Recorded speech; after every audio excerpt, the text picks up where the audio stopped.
My life as a full-time creator mom. Ngayong araw nga mga mima is 3 araw na akong walang tulog kasi nga si Skyler 3 araw din nilagnat. So, yan is medyo okay pa siya dyan pero pabalik-balik kasi yung lagnat niya. So, nag-decide ang mami na ipahilot siya. So, yun nga, pinahilot ko si Skyler and may pilay siya sa likod kaya siya nilalagnat, napasukan na siya ng lamig. Then sabayan pa ng pagngipin niya. So, simula nung pinahilot ko siya, lumabas yung ngipin niya. Nawala nga yung lagnat niya pero sa gabi lagi siyang sumisigaw, lagi siyang umiiyak. So, nag-decide si mother na ipatawas na lang si Skyler. So, naniniwala ba kayo dun mga mima ko sa mga tawas-tawas? Kasi kami naniniwala kami. So, nung pinatawas ko si Skyler, yun nga, nabati siya. Nabati siya nung umattend kami na binyag at ginabi kami ng uwi.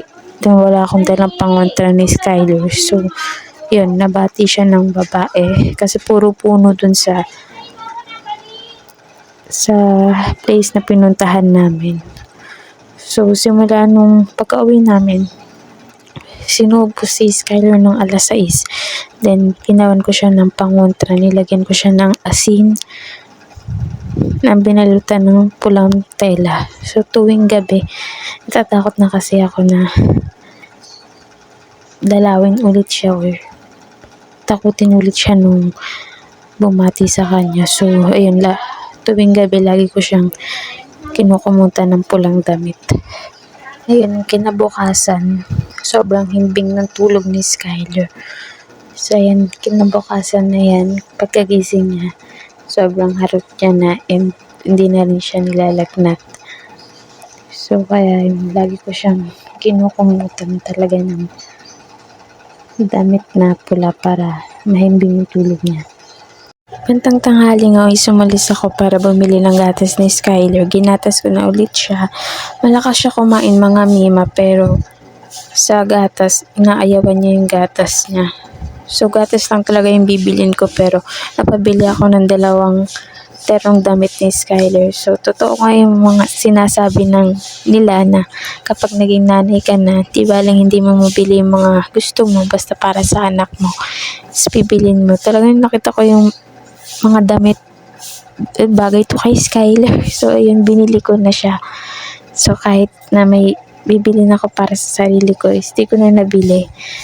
So, pinakita ko na rin sa inyo yung bigay ng katrabaho ni Daddy Lester. So, tapos na yung Pasko pero may pahabol pa rin. Niregaluhan siya ng 2 ternong damit. Yung black tsaka gray na yan. So, di ko na pinakita. Tinanggal ko na sa balot kasi gusto kong makita agad yung laman. Excited ang mima na yun. Kala mo siya yung regaluhan. Charot.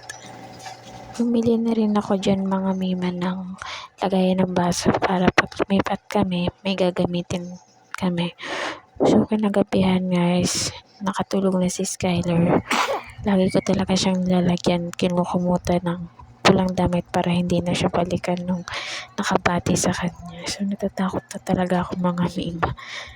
Traumatic yan. Kinabukasan guys, nauna nagising si Skyler.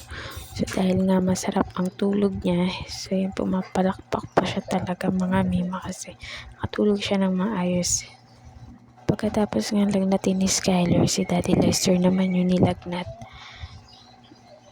Tinrangkaso, so gawa na rin ng sobrang napagod yung katawan niya kasi nga tumutulong siya dun sa ginagawang bahay na lilipatan namin. So, tinutulungan niya yung mga gumagawa doon para makalipat kami agad.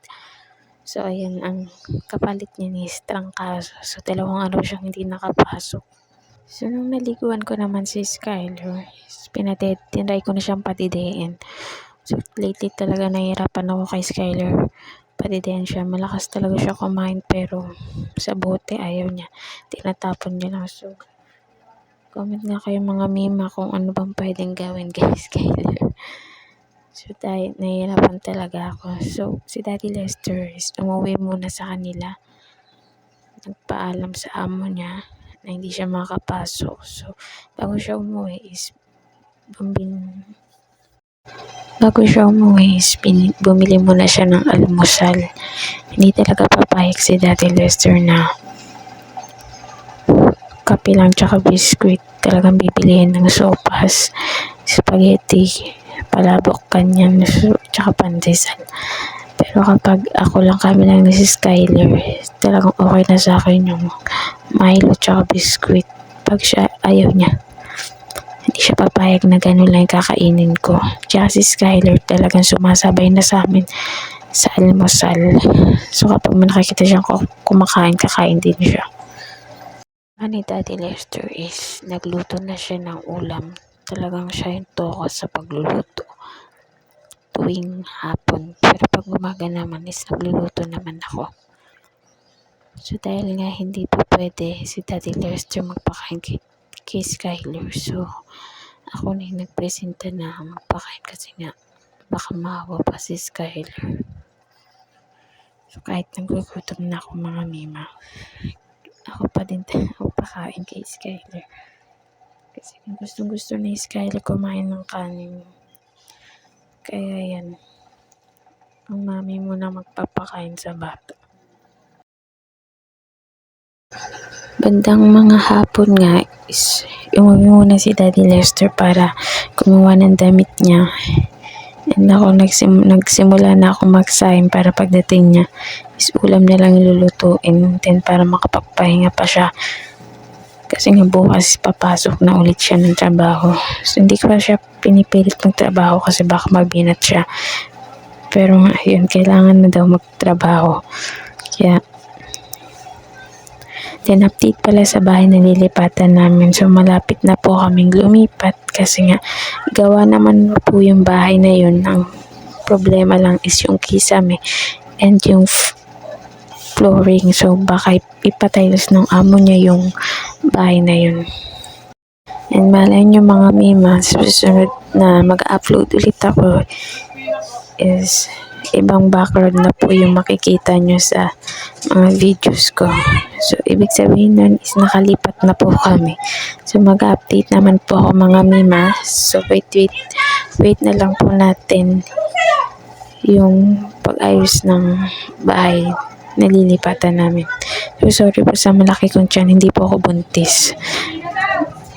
Ngayong araw guys, kinabukasan na to na vlog and nagkayayaan yung family namin na mag-swimming kasi birthday ng aking tito, yung kapatid ng aking mother. So nag-celebrate na kami ng birthday niya. Buti na lang kasama ko sila mother.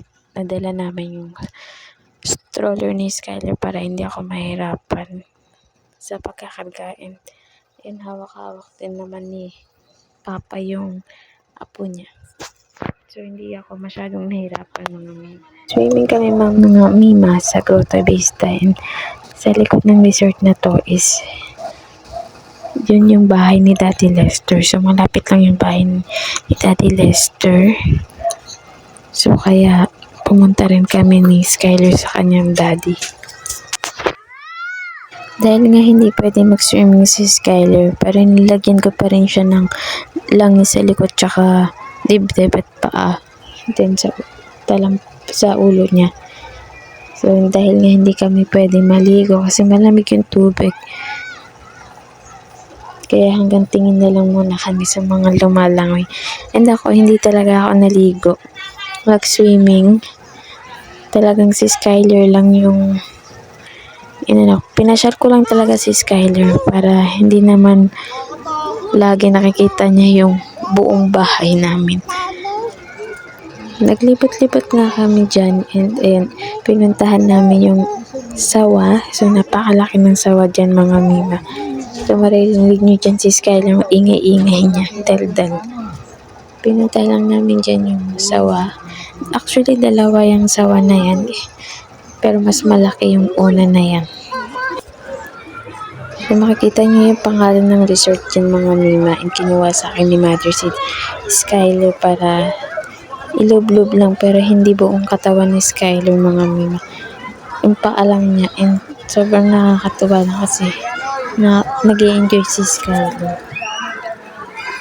Kahit hindi na ako makapag-enjoy mga mima, basta makita ko lang yung anak ko masaya. Wakas na ang mami na to. May dala naman akong damit mga mima, kaso nga lang, mas gusto ko mag-enjoy si Skyler. Kahit hindi ako mag-enjoy. Ang update na lang ko na lang po kayo sa aming lilipatang bahay. Nagiging busy siguro ako ng mga mima.